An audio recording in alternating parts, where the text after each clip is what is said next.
इस समय हम वचन में जाएंगे। Praise Lord, hallelujah.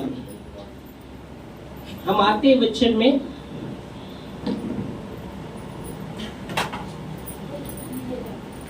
Praise God. प्रभु भला है, आमीन। वो हमेशा के लिए भला है, उसकी भलाई सदा के लिए है, आमीन। हम आते हैं वचन रोमियो 12 के 12 में। यह कहा गया है, आशा में आनंदित रहो। अभी हमने गाया गाना, निराशा में भी वो आशा देता है, और हमने वचन देखा, जो उस पर आशा रखता है कि वो कभी निराश नहीं होगा, आमीन, हालेलुया। तो यह वचन कहता है, आशा में आनंदित रहो, आमीन। हमारी आशा उस जीवित परमेश्वर पर होनी है, जो स्वर्ग और पृथ्वी का अधिकारी है। बाइबल कहती है, स्वर्ग उसका सिंहासन है, पृथ्वी उसके पांव की चौकी है। वो अद्भुत परमेश्वर है, वो सामर्थी परमेश्वर है, जिसने आकाश और पृथ्वी को बनाया है। उसके लिए कोई बात कठिन नहीं है, आमीन, हालेलुया, प्रेज गॉड। प्रभु को महिमा। यिर्मयाह 32:17 में लिखा गया है, जिस परमेश्वर ने आकाश और पृथ्वी को बनाया है, उसके लिए कोई बात कठिन है क्या? यिर्मयाह 32:17 में हम पढ़ते हैं, तो वहां कहा गया है कि जो परमेश्वर ने आकाश और पृथ्वी को बनाया है। आकाश कितना विशाल है, हम कहीं भी जाए वो आकाश हम देखते हैं।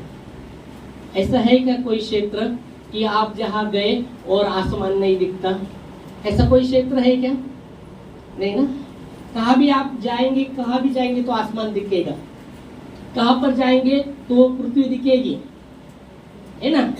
कैसा है क्या कि बाबा वहाँ वो ऐसा क्षेत्र है कि आसमान दिखता नहीं है, ओके, और पृथ्वी भी दिखती नहीं। जहाँ भी आप जाएंगे वहाँ आसमान दिखेगा, पृथ्वी दिखेगा।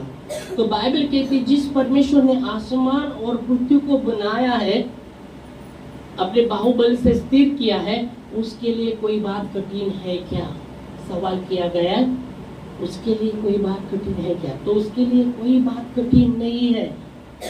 इसलिए कहा कि आसमान उसका सिंहासन है और पृथ्वी उसके पांव की चौकी है, आमीन, हालेलुया।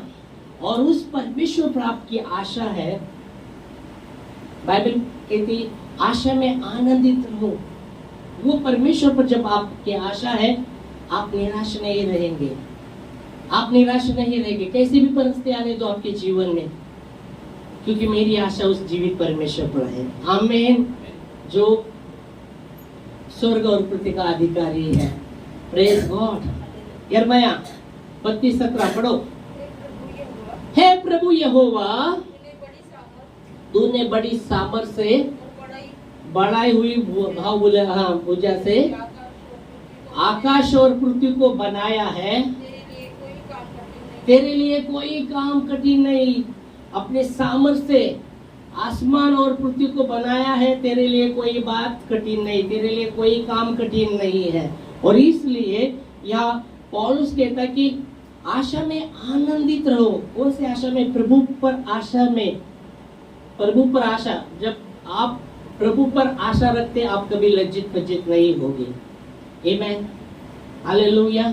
आप कभी लज्जित पज्जित नहीं रहेंगे। और वो वचन कहता है, जब आप प्रभु में आशा रखते, आप निराश नहीं रहेंगे, आप निराश नहीं होंगे। कैसे भी परिस्थिति आने दो, क्यों कैसे भी तूफान आने दो, आंधी आने दो, आप निराश नहीं रहेंगे, क्योंकि आपकी आशा उस परमेश्वर पर है, जो आकाश और पृथ्वी का बनाया है, बनाने वाले उस पर आपकी आशा है। तो आप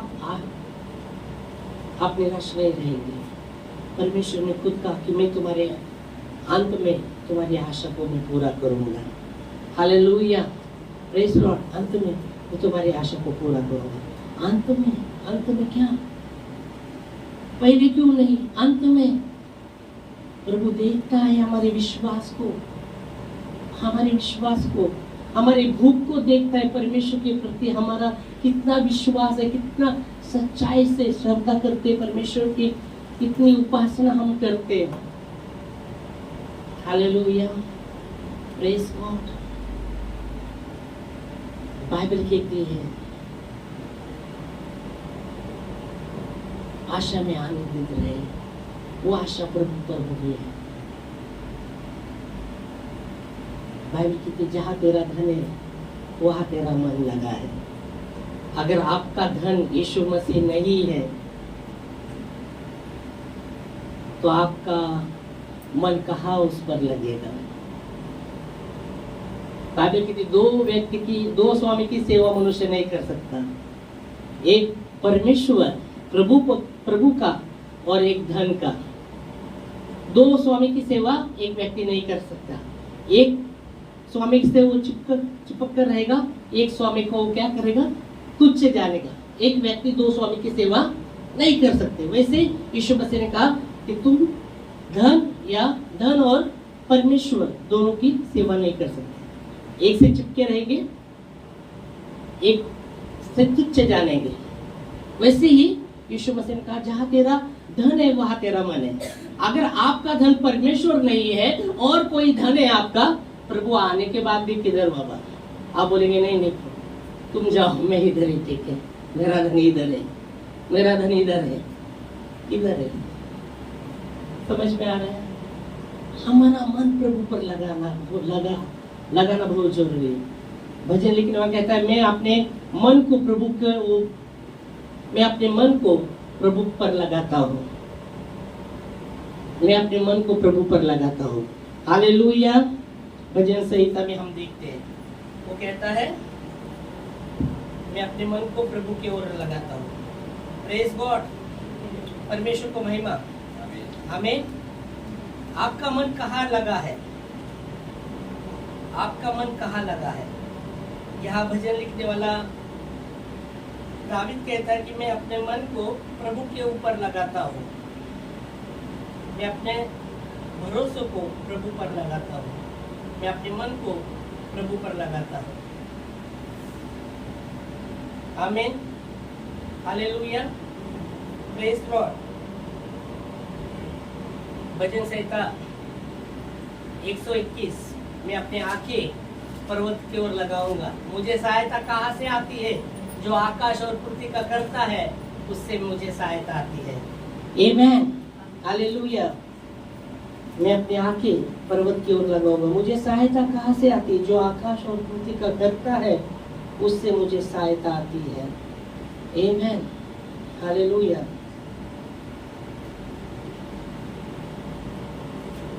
पढ़ सकते हैं। तो मतलब मैं अपने आंखें मतलब मेरा मन, मेरी आंखें, मेरा आंखें, मेरे आंखें मतलब आंख और मन जुड़ा है आपका मन और आंख। वचन कहता है अगर तेरा आंख निर्दोष है तो पूरा शरीर उजाला है, अगर तेरा आंख दोषी है तो पूरा शरीर अंधकार है। तो यहाँ वो कहता है मैं अपनी आंखें पर्वत की ओर लगाऊंगा, मुझे सहायता कहाँ से आती है? मुझे सहायता उस परमेश्वर से आती जो आकाश और पृथ्वी का करता है। अभी हमने देखा ना, जिसने आकाश को बनाया, स्वर्ग को बनाया, जिसने आसमान को बनाया, पृथ्वी को बनाया, उसके लिए कोई बात कठिन नहीं। और यहाँ वो कहता है कि मैं अपनी आंखें, मेरा मन उस परमेश्वर की ओर लगाता हूँ। हालेलुया। तो हमारा मन कहाँ लगा है? हमारा मन कहाँ है? क्या हमारा मन परमेश्वर की बातों पर है, क्या दुनिया की बातों पर? बाइबल कहती दुनिया से प्रेम करना परमेश्वर से बैर है। वचन में लिखा है, आपने पढ़ा है? दुनिया से प्रेम करना परमेश्वर से बैर है। कलीसियों में पौलुस कहता है अपना मन स्वर्ग की बातों पर, वस्तु पर लगाओ। अपना मन, कलीसियों 3 अध्याय 1-2 वचन, वो कहता है अपना मन स्वर्गीय वस्तु पर लगाओ, जहाँ चोर आता नहीं, चोरी करता नहीं। कलीसियों 3 अध्याय 1 और 2 वचन पढ़ेगा। जब तुम मसीह के साथ जिलाए गए, हाँ, तुम मसीह के साथ जिलाए गए तो स्वर्गीय वस्तु की खोज में रहो। स्वर्गीय वस्तु की खोज में रहो। स्वर्गीय वस्तु के आज हम कौन सी खोज करते हैं? परमेश्वर के स्वर्गीय वस्तु की, क्या दुनिया की खोज की वस्तु? बहुत बार हम दुनिया की बातों को खोजते रहते, दुनिया में रहते तो दुनिया की बातों ही हमारी जरूरत। परमेश्वर की बातें नहीं, दुनिया की बातें हमारे जीवन में रहती है। पर वचन कहता है कि तुम अगर मसीह के साथ जिलाए गए तो स्वर्गीय वस्तु की खोज में रहो। फिर आगे, जहाँ मसीह विद्यमान है, जहाँ परमेश्वर प्रभु के सामने यीशु मसीह बैठे हैं, आमेन, हाँ, विद्यमान है, और परमेश्वर के दाहिनी ओर बैठा है। दाहिनी ओर यीशु मसीह बैठा है। परमेश्वर के दाहिने सिंहासन के पास यीशु मसीह बैठे हैं, उसकी ओर मन लगाओ। वो स्वर्गीय वस्तु के ऊपर मन लगाओ। स्वर्गीय वस्तु क्या है? स्वर्ग से उतरा हुआ यीशु मसीह है, आमेन। वो स्वर्ग से उतरा हुआ परमेश्वर है, स्वर्ग से आया हुआ परमेश्वर है। और वो जब मरा हमारे लिए, तीसरे दिन जी भी उठा, और उसने कहा, उसने अपने चेलों को दर्शन दिया, 40 दिन तक वो दिखाई दिए मरने जी उठने के बाद, और कहते जाते जाते, तुम्हारा मन व्याकुल ना हो, परमेश्वर पर विश्वास करो, मुझ पर भी विश्वास करो, मैं तुम्हारे लिए जगह तैयार करने जा रहा हूँ, आमीन। यूहन्ना 14वां अध्याय 1 वचन में वो कहते हैं,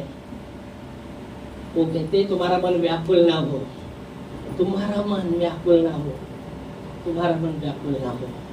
पिता पर विश्वास करो, मुझ पर भी विश्वास करो, मैं तुम्हारे लिए जगह तैयार करने जा रहा हूँ। किधर? तुम्हारा मन व्याकुल ना हो, परमेश्वर पर विश्वास रखो और मुझ पर भी विश्वास रखो। मेरे पिता के घर में बहुत सी जगह है, स्थान है। यदि नहीं हो तो मैं तुमसे कहा कर देता हूँ, हाँ, मैं तुम्हारे लिए जगह तैयार करने के लिए जा रहा हूँ। आमीन। प्रभु प्रभु प्रभु, प्रेज गॉड। प्रभु कहते हैं, मैं तुम्हारे लिए जगह तैयार करने जा रहा हूँ। मेरे पिता के घर में बहुत से स्थान हैं, अगर नहीं रहते तो मैं बताता था। तुम्हारा मन व्याकुल ना हो, परमेश्वर पर विश्वास रखो, मुझ पर भी विश्वास रखो, मैं तुम्हारे लिए जगह तैयार करने जा रहा हूँ। हालेलुया।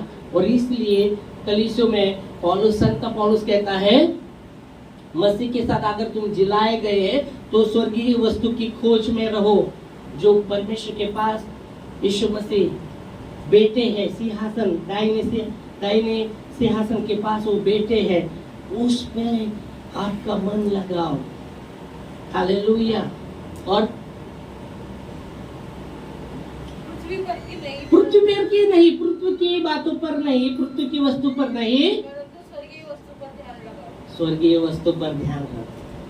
अगर हमारा ध्यान पृथ्वी की बातों पर है तो स्वर्ग की बातों पर कहाँ ध्यान जाएगा? यीशु मसीह का जहाँ तेरा धन है वहाँ तेरा मन है। हमारा धन यीशु मसीह है, होना है। अगर हमारा धन यीशु मसीह है, उस पर हम आशा रखते हैं तो हम आनंदित रहेंगे। आमीन। यहाँ कहा गया है, आशा में आनंदित रहो। आशा में, या यीशु मसीह ने कहा तुम्हारा मन व्याकुल ना हो, मतलब यीशु मसीह कहते तुम व्याकुल ना हो, तुम्हारा मन व्याकुल ना हो, निराश ना हो तुम्हारा मन। पिता पर विश्वास करो और मुझ पर भी विश्वास करो। मेरे पिता के घर में बहुत सी जगह है, मैं तुम्हारे लिए जगह तैयार करने जा रहा हूँ। वो वापस आने वाला है। अभी हमने गाना गाया, फरिश्तों के संग, फरिश्तों के संग मतलब दूतों के संग यीशु मसीह आने वाला है। हालेलुया। दुल्हन को लेने, और दूल्हा है, हम दुल्हन है, उसके लिए सजदा करना आया, हमें तैयार रहना है। हमें वो आने वाला है। जैसे देखो शादी में दुल्हन सस्ती सवरती है, अभी उसका शादी है तो वो सस्ती, दूल्हा बाद में आते हैं ना, दूल्हा बाद में आता है ना, पहले दुल्हन तैयार होते हैं ना, उधर वो भी तैयार होता रहेगा, पर हम देखते हैं वो बहुत ही सवारती सजती है।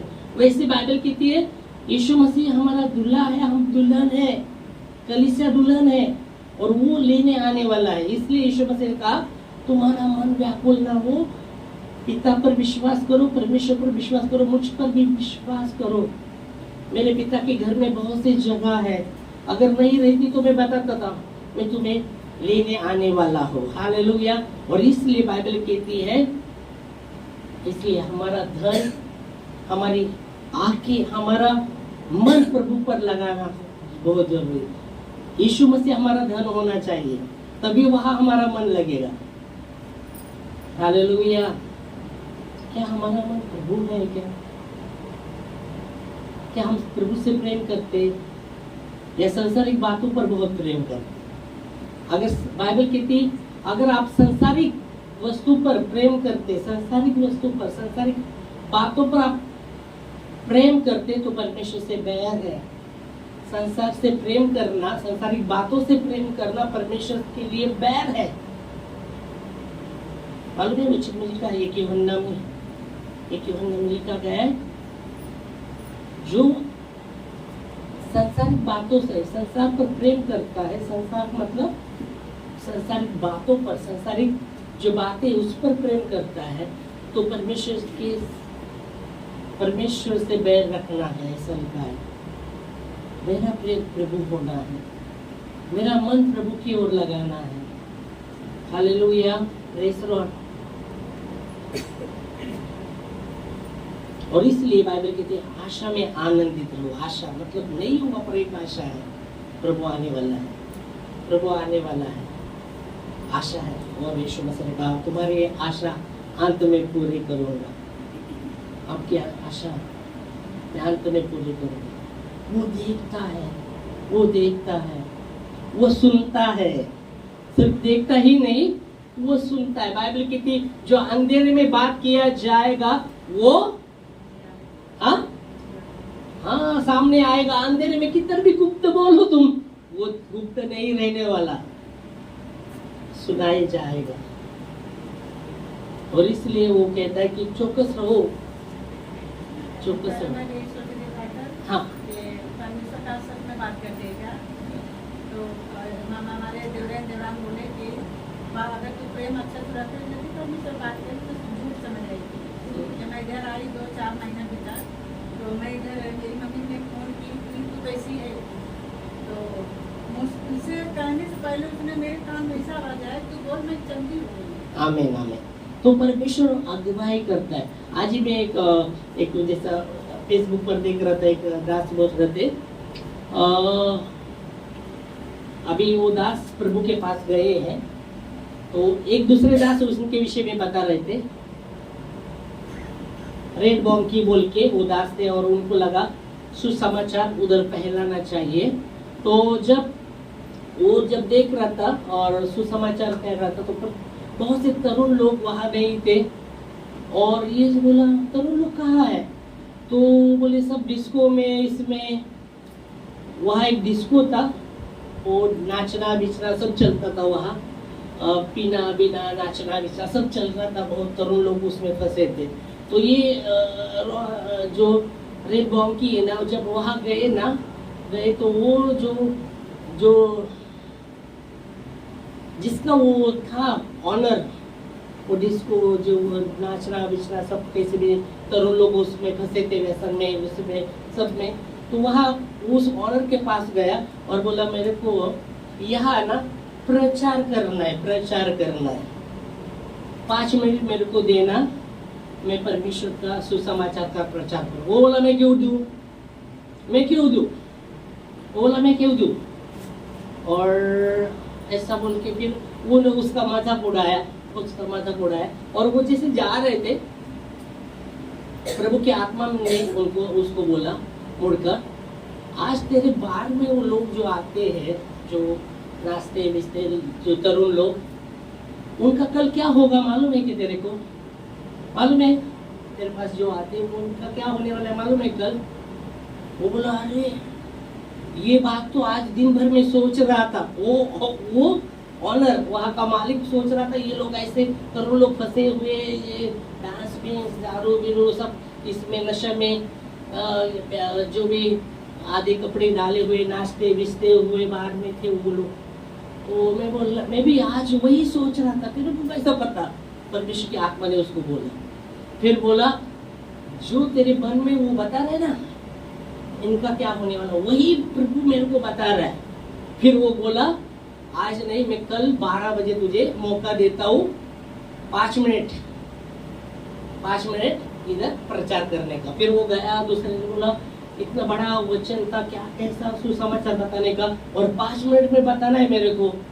फिर बाहर वो सोच रहा है कैसा करूं प्रभु प्रभु प्रभु निर्मल का, और जैसा आया 12 बज गया, और वो कपड़े जो सूट बूट डालता था, और उस समय उसने उनके साथ होने के लिए वो दूसरा कपड़ा डाल के वहां आ गए, और जो गाना बिना बज रहा था वो कम हो गया, सब 12 बजे कम हो गया। फिर उनको एक माइक दिया गया और वो प्रचार करने लगे, और जैसे प्रचार करने लगे, प्रभु के विषय में प्रचार करने लगे, वो जो तरुण लोग थे घुटनों पे आकर रोने लगे। एक घुटनों पर आया, दूसरा घुटनों पर आया, तीसरा चौथा, सब लोग ऐसे 10-12 लोग घुटनों पर आकर पश्चाताप करने लगे, रोने लगे कि वो दुनिया की बातों में थे, और प्रभु की बातें जब सुनी उन्होंने पश्चाताप किया।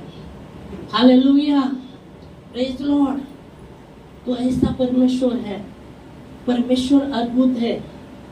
क्या हम परमेश्वर की बातें सुनते या दुनिया की बातें? क्या दुनिया में आनंद मनाते या परमेश्वर के राज्य में हम आनंद मनाते? हालेलुया। यीशु मसीह का 2 सौ की सेवा नहीं कर सकते, एक से चिपके रहेंगे और दूसरे को तुच्छ जानेंगे। धन और परमेश्वर के दोनों की सेवा आप नहीं कर सकते, क्योंकि जहां तुम्हारा धन है वहां तुम्हारा मन है। हमारा धन यीशु मसीह होना है, तभी हमारा मन उस पर रहेगा, तभी हम आशा में आनंदित रहेंगे। हालेलुया। अगर दुनिया में हम दुनिया की बातों पर हमारा बने, तो प्रभु क्या चरणों में क्या आनंद नहीं बना सकते आप? क्योंकि हमारा मन दुनिया की बातें में है। तो प्रभु की बातों में, प्रभु के राज्य में कैसे हम आनंद मना सकते? प्रभु की उपस्थिति में हम कैसे आनंद नहीं मना सकते?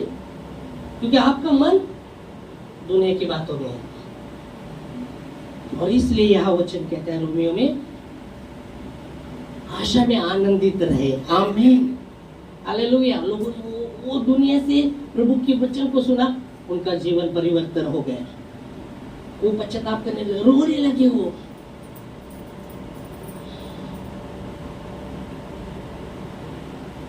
Praise God, hallelujah. और इसलिए यह वचन कहता है, आशा में आनंदित रहो। अगर आपकी आशा परमेश्वर है, आप निराश नहीं होगी। आमीन। जिसे हम देखते हैं आयुब के जीवन में पहला सब कुछ था। जब वचन कहता है शैतान ने उसको जब अधिकार लिया शैतान ने, और उसका एक चला जा रहा है, सब कुछ चला जा रहा है, सब कुछ चला जा रहा है, ऐसा हुआ उसके बच्चे मर गए, सब कुछ शैतान ने उसको चुरा लिया। फिर भी ये विश्वास में देखो, वो कहता है प्रभु ने दिया था, प्रभु ने लिया। वो निराश नहीं हुआ, उसने प्रभु को कभी खोसा नहीं, प्रभु पर सवाल उठाया नहीं उसने। और बाइबल कहते सब कुछ चला करने के बाद उसको पूरा बीमारी, फोड़ से भरा हुआ वो व्यक्ति पूरा भर गया फोड़ से। उसकी पत्नी बोलती अभी तो जन्म देते हुए दिन को श्राप दे और मर जा। वो कहते हैं प्रभु से सिर्फ सुख लेने का, दुख को क्या। हालेलुया। प्रभु के लिए कोई बात कठिन नहीं है, पर परमेश्वर अगर हमारे जीवन में कुछ बातें रखता है तो प्रभु चाहता है कि हम सिद्ध बने, स्थिर बने, बलवंत बने। प्रभु चाहता है, उसके लिए कोई बात कठिन नहीं, 1 मिनट भी नहीं है। पर प्रभु चाहता है हम परिपक्व बने। देखो हीरा है ना, हीरा चमकता है, कितना चमकता है ना, बहुत चमकता है हीरा। और कितना तो उसको घसना पड़ता है ना, कितना तो घस के उसको चमक आता है। सोना भी चमकता है ना, कितना तो भट्टी से जाना पड़ता है तभी वो चमकता है। अगर वो भट्टी से नहीं गया कैसा चमकेगा?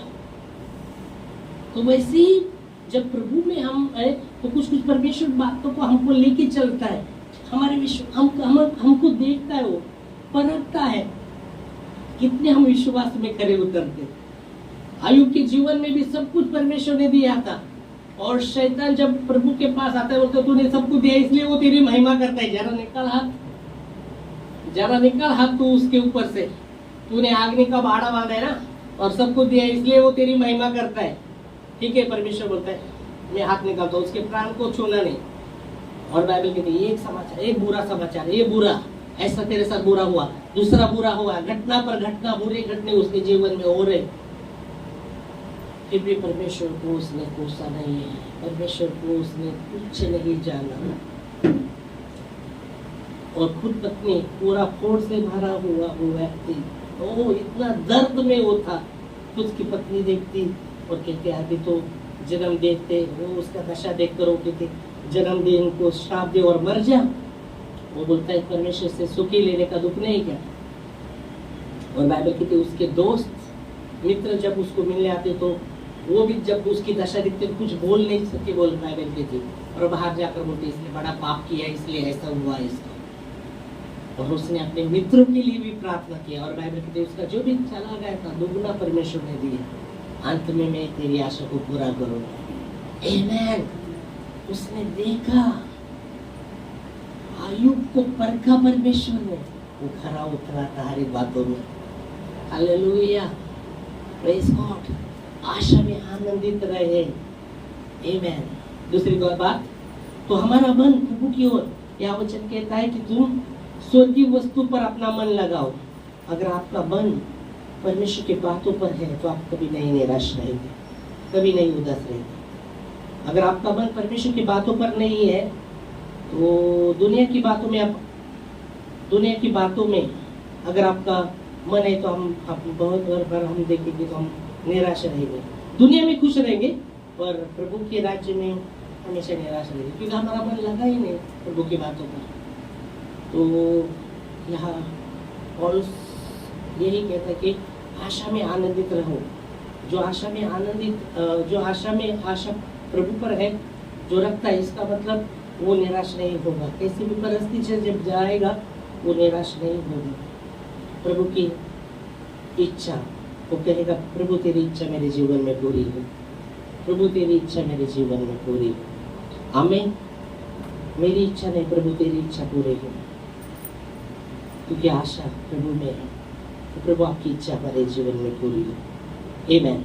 दूसरी बात, कलेश में स्थिर रहो। रोमियो 12:12 में हम देखते कलेश में, दुख में स्थिर रहो। बहुत बार दुख में हम क्या हो जाते हैं, टूट जाते हैं, या दुख में क्या करते, दुख का निवारण कैसा होगा, मेरे दुख का निवारण कैसा होगा, मेरा दुख सबसे ज्यादा दुख है, दुख का निवारण कैसा होगा, उसका हाल क्या है। यहाँ कहा गया है कि कलिश में स्थिर रहो, दुख में स्थिर रहो।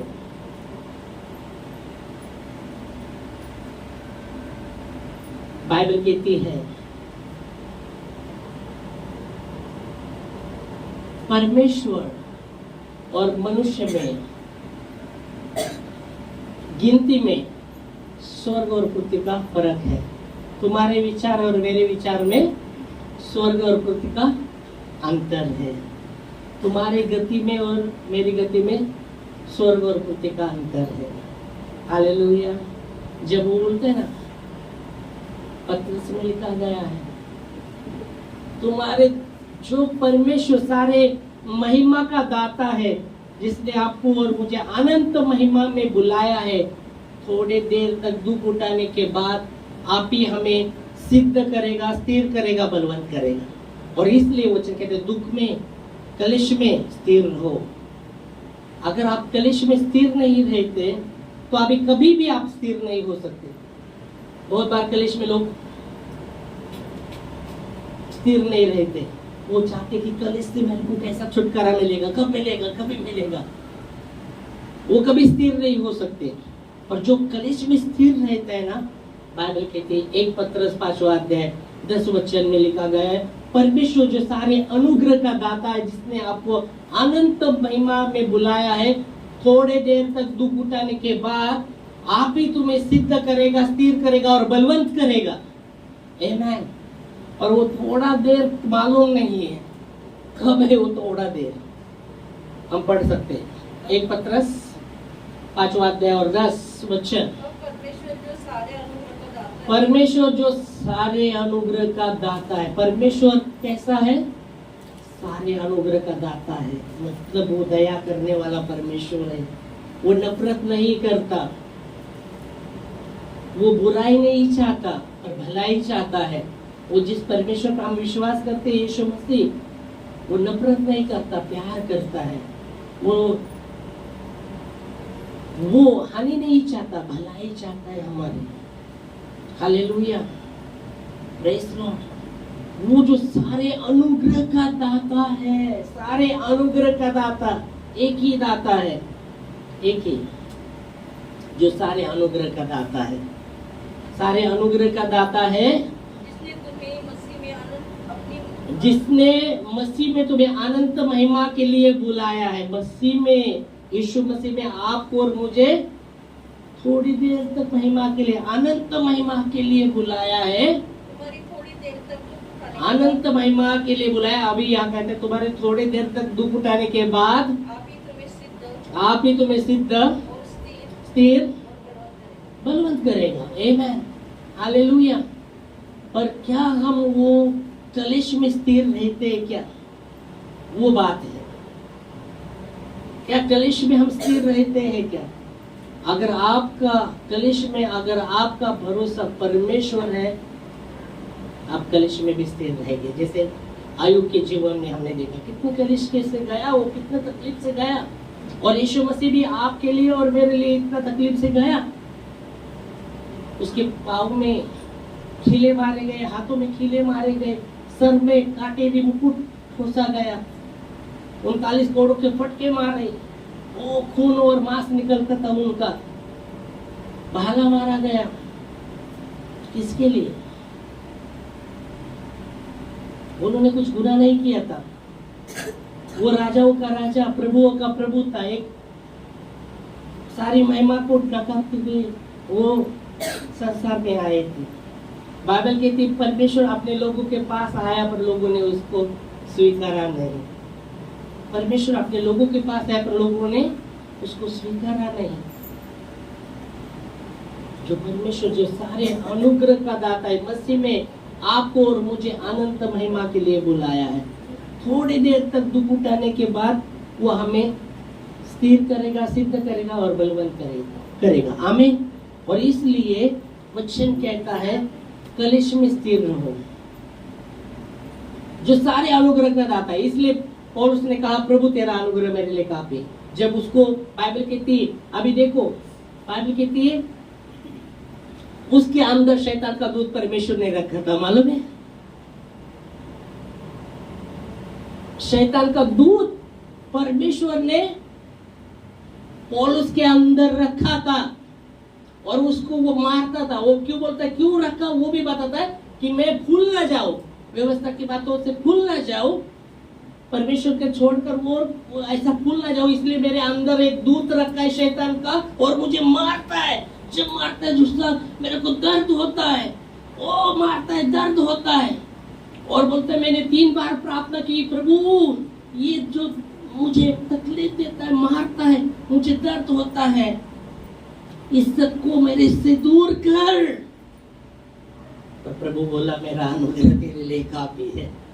आमीन। अब देखेंगे वचन, देखो 2 कोरिन्थियों 12वां अध्याय और 7 वचन से हम देखेंगे।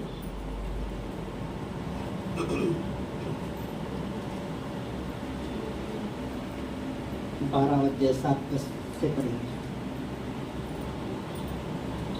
इसलिए कि मैं नहीं, इससे पढ़ेंगे, ठीक है।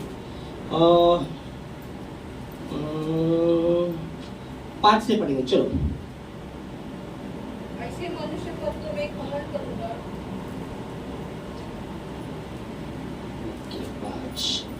हाँ, 7 वचन से। ओके,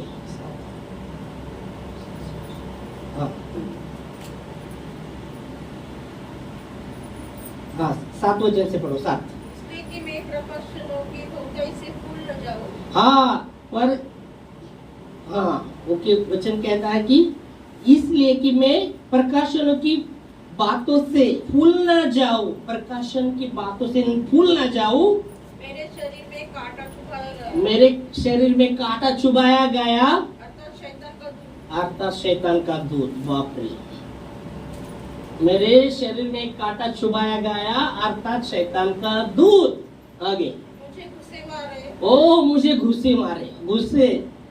घुसे जब मारते हैं, वो घुसे मारे क्यों रखा है? मैं फूल ना जाऊं, घमंडी हो ना जाऊं, मैं घमंड में ना चलूं, मैं घमंडी ना हो जाऊं। मेरे शरीर में जो दर्द है वो थोड़ा दर्द, वो नाश, घमंड के कारण मेरा आत्मा पूरी रीति से नाश ना हो, इसलिए परमेश्वर ने रखा है मेरे अंदर वो कांटा चुभाया है। और वो मुझे क्या करता है? कौन मारता है घुसे? शैतान का दूत घुसे मारता है। ओ घुसे मारता है। ये क्या है प्रभु? हम तो चाहते हैं ये निकलना चाहिए, एकदम ये तो घुसे मार रहा है, घुसे मार रहा है। और घुसे मारता है और क्या बोलते हैं फिर वो? ताकि मैं फूल न जाऊं। मैं ना फूल ना जाऊं, मैं घमंडी हो ना जाऊं, इसलिए रखा है। और क्या होता है? इसके विषय में मैं प्रभु से 3 बार विनती की। मैं कितनी बार प्रार्थना किया? मैं कितनी बार प्रार्थना, इसके विषय में कितनी बार प्रार्थना किया? 3 बार प्रार्थना किया। हाँ, क्या प्रार्थना किया? कि मुझसे यह दूर हो जाए। ये दूर हो जाए, ये दूर हो जाए ना, ये मुझसे दूर हो जाए। मैंने 3 बार किया। मुझे लगता है आपको अगर तकलीफ होता है तो 1 बार करते रहेंगे। इसने तो बोला 3 बार मैंने प्रार्थना किया, ये मेरे से दूर हो जाए। फिर क्या होता है? क्या होता है? पर उसने मुझसे कहा, मेरा अनुग्रह तेरे लिए बहुत। मेरा अनुग्रह तेरे लिए बहुत है। आमीन। क्यों रखा है? क्योंकि मैं घमंडी ना हो। शरीर में तकलीफ रखा है, वो दर्द क्यों रखा है? वो कांटा क्यों चुभाया? कि घमंडी होकर मेरा नाश न होना। ये दर्द के कारण तो मैं नम्र हो जाऊंगा, तो प्रभु भूल ना जाऊंगा प्रभु को। अगर वो दर्द नहीं रहेगा तो मैं भूल जाऊंगा, ध्यान भी नहीं दूंगा, दुनिया की बातों में व्यस्त हो जाऊंगा, मैं घमंडी हो जाऊंगा। बाइबल की घमंड के कारण ही लूसीफर को गिराया गया, मालूम है क्या? स्वर्गदूत आराधना करने वाला वो शैतान बन गया घमंड के कारण। घमंड तो वो कहता है उसको मार रहा है, मार रहा है। और बोलते हैं मैंने 3 बार प्रार्थना की कि ये मुझसे दूर हो, और प्रभु कहते हैं मेरा अनुग्रह काफी है। तो अगर आपके जीवन में कलेश है, स्थिर रहो। प्रभु जो भी भलाई करेगा, बाइबल की सब बातें मिलकर वो भलाई को उत्पन्न करेगा। पर हम बोलते कलेश किधर से, कब मेरा कलेश दूर हो जाएगा, किधर हो जाएगा, और कोई रास्ता है क्या मेरे को? कौन मेरा कलेश दूर करेगा? कौन मुझको इससे छुटकारा देगा? और कलेश में हम अरे प्रभु कहता अनुग्रह काफी है ना, क्योंकि वो इसका मतलब ये नहीं कि कलेश में ही तुमको रख लेगा। वचन कहता है थोड़ा देर दुख उठाने के बाद वो स्थिर आपको स्थिर करेगा, बलवंत करेगा, उस पर जय देगा। इसका मतलब जय देने वाला परमेश्वर है। और आप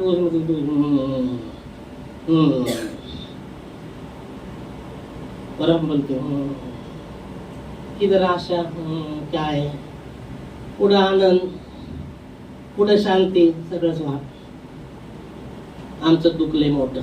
हेलो, और भी कितने दुनिया में लोग हैं, कितने तो तकलीफ में है, आपसे भी अधिक तकलीफ में, हमसे भी अधिक तकलीफ में। मालूम है क्या आपको? दुनिया में आज एक फोन आया था मेरे को, 18 साल का लड़का, 18 साल का लड़का कल आत्महत्या करने को गया। उसके माँ से उधर से उधर उसके घर में भी रह गए। ऐसे परिस्थिति में बहुत से उसकी बेटी उसको झटका के, बचपन में झटका के गया था।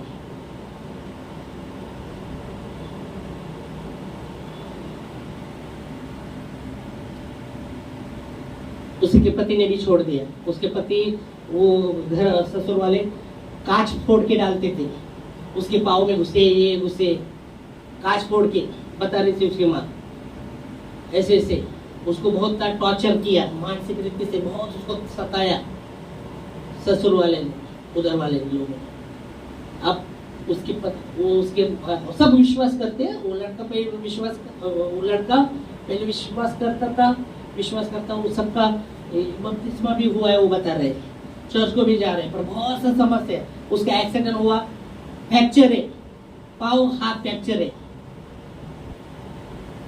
10 महीने से घर पर है, भाड़े से घर है, क्या बोले। कल मैं जा रहा हूँ उसको भी, ऐसे ऐसे परिस्थिति में आप हम हमारे दुख कितना, अरे क्या दुख कितना, कितने तो दुख है, दुखी लोग हैं दुनिया में जिनको खाना मिलता नहीं एक टाइम का भी, ऐसे भी लोग हैं। पर प्रभु का अनुग्रह है, प्रभु ने हमें संभाला है, उसके अनुग्रह के द्वारा बचाता भी है। फिर भी हम,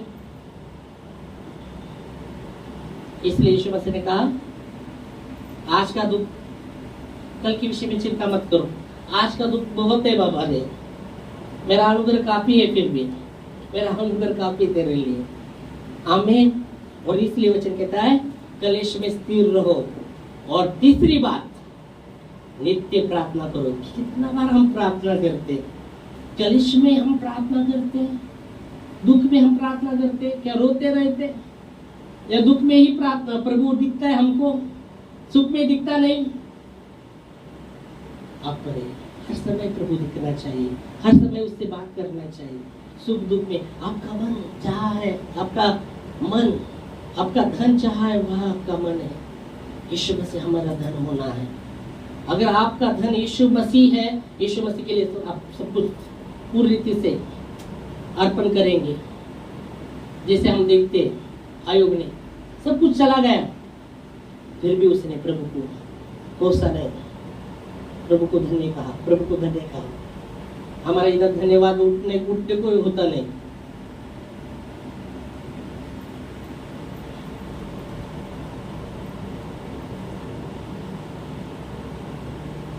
बाइबल कहते सब छोड़ गए फिर भी परमेश्वर आपको संभालेंगे। आमीन। वो हमें कभी नहीं छोड़ता कभी, पर हमारा ध्यान किधर है, उसकी ओर है क्या, वो बात है। हालेलुया। हमारा ध्यान हमारे परमेश्वर को। यह वचन कहता है, वो बोलते हैं मुझको मारता है, मैंने 3 बार प्रार्थना की, प्रभु कहता है मेरा अनुग्रह तेरे लिए काफी है। और फिर वो कहता है निर्बलता में, वो कलेश में मैं आनंद की बात मानूंगा। कलेश में हम निराश हो जाते, उदास होते, हमारा चेहरे पर खुशी नहीं रहता कलेश में, पर वो कहता है मैं आनंद की बात बनाऊंगा। जब भी मैं निर्बल होता हूँ तब भी प्रभु का सामर्थ मुझ में काम करता है। आमीन। हालेलुया। और वो विश्वास योग्य परमेश्वर, उसके साथ हम विश्वास योग्य ना, वो हमको लज्जित वज्जित नहीं होने देगा। आमीन। पर उसके साथ विश्वास योग्य रहना है, उसके साथ विश्वास योग्य रहना है, क्योंकि वो हमेशा हमारे साथ विश्वास योग्य रहता है। कलेश में भी विश्वास योग्य रहे, स्थिर रहे प्रभु में। नहीं तो कलेश में कोण मला फोडवणार लवकर, कोण आहे, कुठं जायला पाहिजे, कोण सोडवणार, कोण आहे का निवारण करणारा कलेश मधून? एक ही है जो आकाश और स्वर्ग का पृथ्वी करता, स्वर्ग और पृथ्वी का अधिकारी यीशु मसीह, और कोई नहीं छुड़ा सकता। यीशु मसीह ही है, उस पर आशा लगाए, आनंदित रहे प्रभु में, कलेश में स्थिर रहे और प्रार्थना में नित्य रहे। किसी को बोला हाँ आम्ही लई पहिले प्रार्थना करायचो, अरे लई पहिले करायचं, आता कुठं आहे तू? पहिले बहुत प्रार्थना करते थे हम, बहुत प्रार्थना। अभी क्या कर रहे हैं? पहले कर रहे हैं, अभी क्या, किधर है आप? पहिले करते थे, अभी क्या है, किधर है? पहिले लई उपवास करायचो आम्ही, अभी क्या है, किधर है? पहिला आम्ही आनंद मनायचो, अभी क्या है? परमेश्वर जो सारे अनुग्रह का दाता है, हमें मसीह में अनंत महिमा के लिए बुलाया है। Praise God. प्रभु को धन्यवाद देंगे उसके वचन के लिए, और आशा में आनंदित रहे, कलेश में स्थिर रहे और नित्य प्रार्थना करते रहे। बाइबल कहते दानियल को जब हुक्म छोड़ा फिर भी वो जाकर वो प्रार्थना किया, क्योंकि उसका मन प्रभु से लगा था। राजा ने हुक्म छोड़ा, अगर कोई परमेश्वर की उपासना करेगा, प्रार्थना करेगा, तो उसको पकड़ा जाएगा, तो सिंह के, भूखे सिंह के पिंजरे में डाला जाएगा उसको। ये हुक्म छोड़ने के बाद भी दानियल अपने घर में गया वो पूर्व के पास उसकी खिड़की थी, खोली, घुटनों पर आया, प्रार्थना किया। बाइबल कहता है परमेश्वर हमारे बाजू, हम किससे डरे या किसका भय खाए? वो कहता है छावनी भी मेरे विरुद्ध खड़ी हो गई, फिर भी मैं नहीं डगमगाऊंगा। Hallelujah, praise Lord. राजा ने हुक्म छोड़ा, फिर भी वो जाकर प्रार्थना करने लगा, और फिर उसको भूखे सिंह के पिंजरे में डाला गया, और वो चबाने के लिए गुर्राने लगे, उसको फाड़ने के लिए उसने प्रार्थना किया। परमेश्वर ने भूखे सिंह का मुंह बंद कर दिया, वो शांत तो बैठे उधर ही।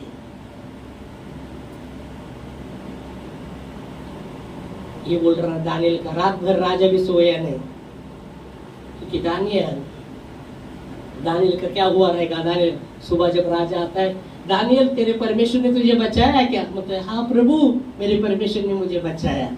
और फिर उसको बाहर निकालते, और जो षड्यंत्र जिन्होंने किया था उनको जब डाला गया तो सिंह ने उसके हड्डी भी चबा खाई, मांस तो खाया क्या, हड्डी भी चबा कर खा गए। फिर वो राजा, खुद राजा अविश्वासी, वो बोला दानियल का परमेश्वर ही परमेश्वर है, उसका ही वही सच्चा परमेश्वर है। उसने हुक्म छोड़ा। Hallelujah, praise Lord. मत समझौता कीजिएगा, प्रभु पर स्थिर रहेगा, कलेश में स्थिर रहेगा, प्रार्थना में लगे रहेगा, और आशा में आनंदित रहेगा। और बाइबल कहती है ऐसे जो करता है वो कभी लज्जित खचित नहीं होगा। मेरी आशा प्रभु तू है। हालेलुया, मेरा कलेश में भी तू ही मुझे सांत्वना देता है। ओ धन्यवाद देते खुदा। और प्रार्थना में लगे रहे, प्रार्थना करें, प्रार्थना करें, प्रार्थना करें। हालेलुया। अगर कुछ भी नहीं होता फिर भी प्रार्थना करें, प्रार्थना करें, उपवास करें। परमेश्वर, उसके लिए कोई बात कठिन नहीं है, उसके लिए कोई बात कठिन नहीं है। इस समय हम खड़े होंगे प्रार्थना में।